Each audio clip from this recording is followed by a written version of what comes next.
Hello everyone, कैसे हैं आप सब। आई होप आप सब अच्छे होंगे। तो आज हम दोबारा वीडियो लेके आए हैं जिसका टॉपिक रहेगा भारतीय नागरिक सुरक्षा संहिता, यानी इंडियन सिविल सिक्योरिटी या डिफेंस कोड। ठीक है, इसको कभी कभी हम लोग BNS या BNSS के नाम से भी जानते हैं, यानी भारतीय नागरिक सुरक्षा या भारतीय नागरिक सुरक्षा संहिता। तो आज हम देखेंगे कौन कौन से टॉपिक को कवर करेंगे, पॉइंट्स को ये देख लेते हैं। पहला है कि क्या है नागरिक सुरक्षा संहिता, यानी इंडियन सिविल सिक्योरिटी कोड क्या है। उसका देखेंगे कि इंडियन सिक्योरिटी जो कोड है उसका क्या पर्पस है, क्या उद्देश्य है। उसके बाद देखेंगे कि इंडियन सिक्योरिटी को जो कोड है वो किस प्रकार से भारतीय दंड संहिता IPC से अलग है। अब भारतीय दंड संहिता से क्यों हम कंपेयर कर रहे हैं ये भी हम समझेंगे क्यों कर रहे हैं, क्योंकि ये भारतीय दंड संहिता के स्थान पर ही ये आया हुआ है। तो देखेंगे कि आखिर ये किस प्रकार इससे अलग है। नेक्स्ट, भारतीय दंड संहिता को समाप्त कर नागरिक सुरक्षा संहिता क्यों लाया गया था। जब भारतीय दंड संहिता IPC की जब था ही तो फिर ये नागरिक सुरक्षा संहिता की क्यों जरूरत पड़ी। ठीक है, उसके बाद क्या देखेंगे और थोड़ा सा इंग्लिश में देख लेते हैं कि what is the civil defence code and what is the purpose of the civil defence code, how is the civil defence code different from the Indian penal code, why was the civil defense code introduced after abolishing the Indian penal code। तो चलिए पहले देखते हैं कि what is मतलब नागरिक सुरक्षा संहिता क्या है। देखिए, नागरिक ध्यान समझिएगा कि नागरिक सुरक्षा संहिता जिसको हम BNS या BNSS यानी भारतीय नागरिक सुरक्षा संहिता के नाम से भी जानते हैं, ये भारत में एक आपराधिक कानून है। ठीक है, ये आपराधिक जो होते हैं वो सब वो कानून है, एक महत्वपूर्ण कानूनी प्रावधान है जिसका पर्पस क्या है कि नागरिकों की सुरक्षा और संरक्षण को बढ़ावा देना है। यह जो संहिता है वो नागरिकों के अधिकारों की भी रक्षा करता है, आपराधिक न्याय प्रणाली में भी रिफॉर्म करता है और नागरिकों की सामाजिक और उनकी इकोनॉमिकल जो सिक्योरिटी है उसको भी बढ़ावा देने के लिए बनाई गई है। ठीक है, ये एक सिंपल सा साधारण सा इसकी परिभाषा है। The civil protection code is an important legal provision in India that aim to promote the safety and protection of citizens. The code is design to protect the right of citizens, reform the criminal justice system and promote the social and economical security of citizens. Right, तो ये हमारा English में रहा। Next क्या देखेंगे कि नागरिक सुरक्षा संहिता का उद्देश्य क्या है, पर्पस क्या है, देखते हैं। देखिए, नागरिक सुरक्षा संहिता या BNS या BNSS भारतीय नागरिक सुरक्षा संहिता का मुख्य उद्देश्य सिटीजन नागरिकों की जो सुरक्षा और उनका जो संरक्षण है उसको बढ़ावा देना है। साथ ही आपराधिक न्याय प्रणाली जो सिस्टम है उसमें भी रिफॉर्म करना है, समय समय के साथ उसमें रिफॉर्म सुधार करना है। यह संहिता जो है वो झूठे आरोपों के लिए, झूठा आरोप किसी पर्सन पर लगता है तो उसके लिए मुआवजा का भी प्रावधान करता है, जिससे नागरिकों को गलत जो अपराध गलत उनके पास एलिगेशन लगाए जा रहे हैं उससे बचाया जा सके। ठीक है, तो क्या है, the main objective of the civil protection code is to promote the safety and protection of citizens as well as to reform the criminal justice system. The code also provide for compensation for false accusations so that citizen can be protected from the false accusations. Right, तो ये रहा हमारा नागरिक सुरक्षा संहिता का उद्देश्य। आगे देखते हैं, नागरिक सुरक्षा संहिता किस प्रकार से भारतीय दंड संहिता IPC से अलग है। देखते हैं किस प्रकार से अलग है, दोनों में क्या डिफरेंस है। देखिए, जो नागरिक सुरक्षा संहिता जो जुलाई 2024 से लागू होगी, तो क्या है ऐसा चीज नागरिक सुरक्षा संहिता की कौन सी खासियत है जो इसे भारतीय दंड संहिता से अलग करती है। तो भारतीय दंड संहिता कई प्रकार से अलग है। ठीक है, कैसे अलग है देखते हैं। पहला तो कि नागरिकों की सुरक्षा पर ध्यान के पर्सपेक्टिव से देखें तो नागरिकों की सुरक्षा पर, जैसे कि नागरिक सुरक्षा संहिता में नागरिकों की सुरक्षा पर विशेष ध्यान दिया गया है, जबकि IPC में क्या किया गया है, IPC में अपराधों के सिर्फ दंड के प्रावधान पर ही अधिक ध्यान दिया गया है। यानी कहने मतलब ये है कि जो नागरिक सुरक्षा संहिता है वो क्या सेंटर में किसको रखता है, पर्सन को, एक नागरिक की सुरक्षा को रखता है सेंटर पॉइंट पे।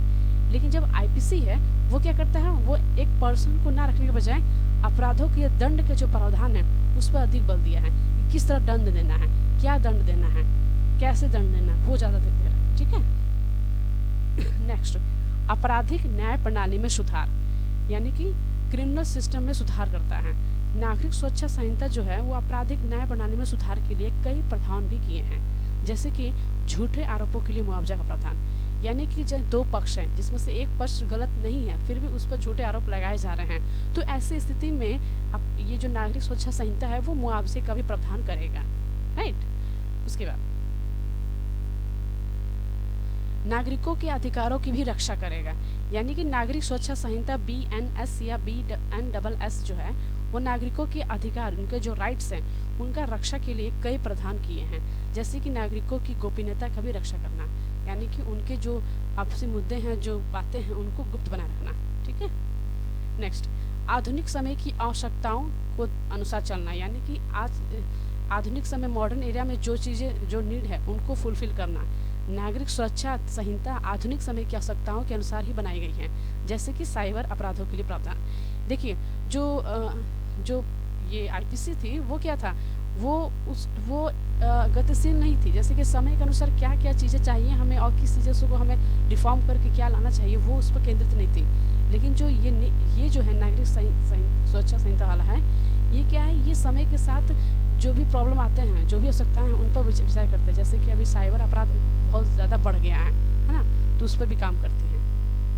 न्यायिक प्रक्रिया में सुधार करती है, यानी कि नागरिक सुरक्षा संहिता जो है वो न्यायिक प्रक्रिया में सुधार करती है और इसके लिए कई प्रावधान भी लाई है, जैसे कि त्वरित न्याय की व्यवस्था, यानी कि इंस्टेंट उसको मतलब न्याय में देरी नहीं करना, क्योंकि एक कहावत है ना कि न्याय में देरी मतलब न्याय ना मिलना, तो इसमें क्या है, त्वरित न्याय की व्यवस्था करता है। नागरिकों की भागीदारी, यानी कि सिटीजन्स की पार्टिसिपेशन को भी ज़्यादा केंद्र में रखता है। नागरिक सुरक्षा संहिता जो है वो नागरिकों की भागीदारी को बढ़ावा देने के लिए कई प्रावधान किए हैं, जैसे कि नागरिकों की शिकायतों की सुनवाई की व्यवस्था। नेक्स्ट, तो आपको समझ में आ गया होगा कि किस प्रकार भारतीय दंड संहिता जो है, किस प्रकार भारतीय दंड संहिता से अलग है नागरिक सुरक्षा संहिता, ठीक है। अब देखते हैं कि भारतीय दंड संहिता को समाप्त करके नागरिक सुरक्षा संहिता क्यों ही लाया गया, ऐसा क्या मतलब एक ये था कि मतलब भारतीय दंड संहिता को हटा दिया गया। देखिए ऐसा नहीं है कि ये दोनों कानून अभी भी है, नहीं, अब भारतीय दंड संहिता की जगह अब नागरिक सुरक्षा संहिता ले लिया है, ठीक है। भारतीय दंड संहिता अब नहीं है, अब नागरिक सुरक्षा संहिता होगी, कब से, जुलाई 2024 से। तो देखते हैं कि भारतीय दंड संहिता को समाप्त करके नागरिक सुरक्षा संहिता क्यों लाए गए। पहला, भारतीय दंड संहिता को समाप्त कर नागरिक सुरक्षा संहिता लाने के पीछे कई कारण थे, जिनमें से कुछ प्रमुख कारण कौन से हैं। पहला, IPC की पुरातनता, यानी पुराना पढ़ना। IPC 1860, जैसे कि अभी BNS जो है जिसकी बात कर रहे हैं अभी हम लोग नए में, वो ये इसका डेट क्या है 2024, और ये जो IPC वाला ये कब आया था 1860 में। तो IPC 1860 में बनाई गई थी, ठीक है, और तब इसमें से कई संशोधन भी किए गए, लेकिन फिर भी यह संहिता आधुनिक मॉडर्न एरा की नीड्स को पूरा नहीं करता है ना। मतलब IPC जो है वो 1860 में आई और ये जो हम पढ़ रहे BNS ये कब आई है 2024 में। तो मैं बता सकती हूँ कि आपको कि जो IPC है वो आज के जो नीड हैं, आज की जो आवश्यकता है, जिन पर विचार किया जाना चाहिए उस पर विचार नहीं करती है। दूसरा, नागरिकों की सुरक्षा में कमी, यानी कि IPC में नागरिकों की सुरक्षा के लिए पर्याप्त प्रावधान नहीं थे। नागरिक सुरक्षा संहिता में नागरिकों की सुरक्षा के लिए विशेष प्रावधान किए गए हैं, यानी कि ऑल ओवर कहे ना तो आप ये कह सकते हैं कि जो IPC है वो सेंटर में नागरिकों को नहीं रखती थी, लेकिन जो नागरिक सुरक्षा संहिता है वो सेंटर में नागरिकों को रखती है, तब उसके हिसाब से चीज़ों को देखती है और कानून बनाती है। तीसरा, आपराधिक न्याय प्रणाली में सुधार। नागरिक सुरक्षा संहिता में आपराधिक न्याय प्रणाली में सुधार के लिए कई प्रावधान किए गए हैं, जैसे कि झूठे आरोपों के लिए मुआवजा का प्रावधान, ठीक है। तो ये सारा रहा है किस प्रकार से ये अलग है। अब थोड़ा सा देखते हैं हम क्या है। देखिए जो पुराने 3 आपराधिक कानून थे ना, जो आज 1 जुलाई 2024 से पहले जो ये 3 आपराधिक कानून थे, जैसे कि IPC 1860, उसके बाद CRPC, उसके बाद एविडेंस एक्ट, ये 3 की जगह अब कौन ले लिया है, BNS, BNSS, BSA, ठीक है। यानी कि अब IPC और CRPC एविडेंस एक्ट नहीं रह गया है, अब इसका स्थान बिल्कुल कौन ले लिया है, BNS डबल एस ये से, ठीक है। आगे बढ़ते हैं। अच्छा, अब हम देखेंगे कि BNS में ऐसा कौन सा ये एक्ट सेक्शन को लाया गया है जो पहले IPC में नहीं था। हाँ, यानी कौन सा ऐसा है जो पहले IPC में नहीं था, अब हो गया। देखते हैं, 1 सेकेंड, मैं मार्क एक बार यूज कर लेती हूँ। देखिए, BNS में शामिल वे धाराएं जो IPC से अलग हैं, ठीक है। यानी कहने का मतलब है कि BNS में कौन से ऐसे सेक्शन हैं जिसको ऐड किया गया है इसमें, ठीक है, सेक्शन।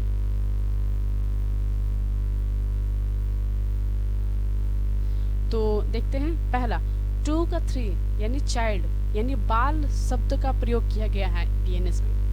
BNS में सेक्शन में 2 का 3 जो सेक्शन है उसमें बाल शब्द का प्रयोग किया गया है। दूसरा क्या है, 48, 69, फिर 95, फिर 152, फिर 106, फिर 11111, फिर 112, फिर 113। ये सारे जो हैं, आप ध्यान से देखिए, ये सारे जो हैं सेक्शंस, ये सारे ऐड किए गए हैं आपका BNS के थ्रू, ठीक है। जो ये पहले, इससे पहले वो IPC की धारा में नहीं थे, इंक्लूडेड नहीं थे, जो इसको अब इंक्लूड कर दिया गया, ठीक।